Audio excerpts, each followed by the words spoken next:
I greet you in Jesus' precious name. It is Friday morning, the 12th of April, 2024, and this is your friend, Angus Buchen, with a thought for the day.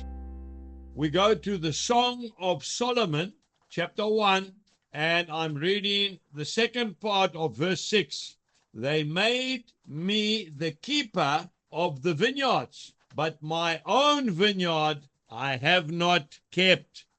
Charity begins at home.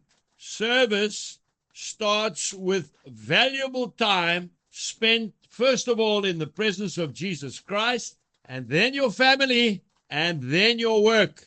The Gospel of Mark, chapter 8, verse 36 says, "What does it profit a man if he gains the whole world and he loses his soul?"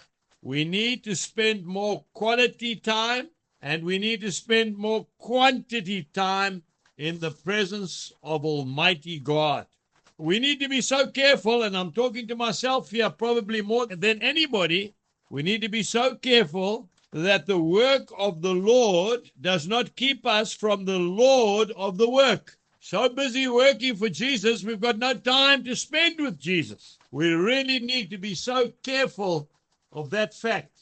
You know, a man that I have the utmost respect for, in fact, one of my heroes, was James Hudson Taylor. That young man took the gospel of Jesus Christ to China. And as a result, they are having one of the greatest revivals in the world in China, in the underground church at the moment. And yet that man could say, and I'm going to read it, he said, "Our attention is here drawn to a danger which is preeminently one of this day. The intense activity of our times may lead to zeal in service to the neglect of personal communion. But such neglect will not only lessen the value of the service, but tend to incapacitate us for the highest service."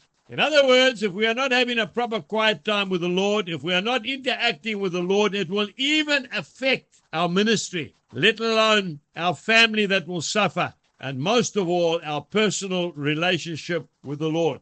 Remember, first the Lord, then your wife or your husband, then your children, then the rest of your family, and then the ministry or the work that God has called you to. If we do it in that order, we will not fail. Jesus bless you and have a lovely day.